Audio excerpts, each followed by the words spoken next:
Hi friends, welcome to our channel. Brahmamudi serial next ఎపిసోడ్లో ఏం జరగబోతోందో ఈ వీడియోలో చూసి తెలుసుకుందాం. మాయగా వచ్చిన అమ్మాయి రుద్రాని మనిషి అని నిజం బయట పెడతానని బెదిరించిన కావ్య. అసలేం జరిగింది అని తెలుసుకోవడానికి ఈ వీడియోని స్కిప్ చేయకుండా ఎండ్ వరకు చూసేయండి. మాయ చేసిన పనికి కావ్య, రాజ్, సుభాష్లు ముగ్గురు తలబాదుకుంటూ ఉంటారు. అప్పుడు రాజ్ కావ్యని నిందిస్తూ ఉంటాడు. అసలు నీకు బుర్రుందా? ఎందుకు ఇలాంటి పని చేసావు? ఎల్లెళ్ళి లేనిపోని తలనొప్పులన్నీ నెత్తికి తెచ్చుకుంటావు. ఇప్పుడు నన్ను తీసుకొచ్చి బావిలో పడేశావు, అటు ఇటు కాకుండా. ఉన్నవే చాలట్లేదనుకుంటే ఇంకా మళ్ళీ కొత్త సమస్య తీసుకొని వచ్చావు నాకు అని అంటాడు. అప్పుడు సుభాష్, రేయ్ రాజ్, అసలేం జరిగిందో కనుక్కోనివ్వు, ఎందుకలా కావ్యని తిడుతున్నావు అని అంటాడు. అప్పుడు కావ్య జరిగిందంతా చెప్తుంది.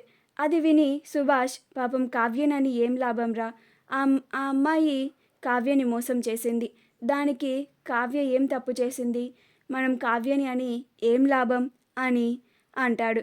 అప్పుడు రాజ్, ఆ అమ్మాయి మోసం చేయడం పక్కన పెడితే తీసుకొచ్చింది ఈ తింగర్దే కదా నాన్న. ఇన్నాళ్ళు ఎలాగోలా ఈ సమస్య నుంచి బయటపడతానన్న చిన్న హోప్ అన్నా ఉండేది, ఇప్పుడు అది కూడా లేకుండా చేసింది. ఇప్పుడు ఆ మాయని నుంచి నేను ఎలా తప్పించుకోవాలి అని అంటాడు. అప్పుడు కావ్య, మీరు కంగారు పడకండి, ఈ తప్పు నా వల్లే జరిగింది కాబట్టి నేనే ఈ సమస్యని పరిష్కరించి ఆ అమ్మాయి గురించి అంతా నిజం బయటపెట్టి ఈ ఇంట్లో నుంచి గెంటేస్తాను అని అంటుంది. అప్పుడు రాజ్, అమ్మ తల్లి, ఇప్పుడు దాకా నువ్వు చేసిన ఘనకార్యం చాలు, అందుకు నేను బలయ్యాను, ఇక నుంచి నువ్వేం చేయొద్దు అని అంటాడు. అప్పుడు కావ్య, సరే మీరు చేయండి పోని అని అంటుంది. అప్పుడు రాజ్ మౌనంగా ఉంటాడు. అప్పుడు కావ్య, కదా నేనే ఎలాగోలా ఆ మాయ మనల్ని మోసం చేసింది అని నిజం బయట పెట్టి ఆ అమ్మాయిని ఈ ఇంట్లో నుంచి గెంటేస్తాను అని అంటుంది. అప్పుడు కావ్య అప్పుడే స్టెప్స్ దిగుతూ ఉంటే ఆ మాయ బయటికి వెళ్ళడం చూస్తుంది. ఈ టైంలో ఎక్కడికి వెళ్తుందా అని ఆ మాయని ఫాలో అవుతూ వెళ్తుంది. చూస్తే బయట రుద్రాణి ఉంటుంది. ఆ మాయ రుద్రాణి దగ్గరికి వెళ్ళి, బాగా నటించానా అని అంటుంది. అప్పుడు రాహుల్ వచ్చి ఆశ్చర్యపోతాడు. ఏంటమ్మా, ఈ అమ్మాయి నీ మనిషా అని అంటాడు. అప్పుడు రుద్రాణి, అవునురా, నువ్వు మీ అమ్మని చాలా తక్కువ అంచనా వేశావు అని అంటుంది. అది అంతా వింటుంది కావ్య. అప్పుడు కావ్య, అవును, చాలా తక్కువ అంచనా వేసి మోసపోయాను అని అంటుంది. అది వినగానే రుద్రాణి ఆశ్చర్యపోతుంది. అప్పుడు కావ్య, రుద్రాణి గారు, మీరు మరీ ఇంత నీచానికి దిగజారిపోతారు అని అనుకోలేదు. ఇప్పుడు ఈ పరిస్థితి మీరు ఏ దురుద్దేశంతో చేశారు అని అంటుంది.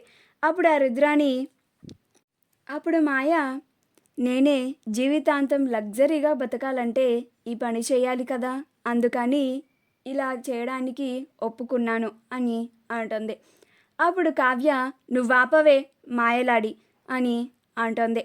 అప్పుడు రుద్రాణి, అవును, నేనే ఈ అమ్మాయిని తీసుకొచ్చాను, అయితే ఏంటిప్పుడు అని అంటుంది. అప్పుడు కావ్య, అయితే ఏంటిప్పుడా, మీరెంత పెద్ద తప్పు చేశారో మీకు అర్థమవుతుందా రుద్రాణి గారు అని అంటుంది. అప్పుడు రుద్రాణి, మా వదిన పడే బాధ చూడలేక ఈ అమ్మాయిని ఆ బిడ్డ కన్నతల్లి ప్లేస్లోకి తీసుకొచ్చాను, దాంట్లో తప్పేముంది అని అంటుంది.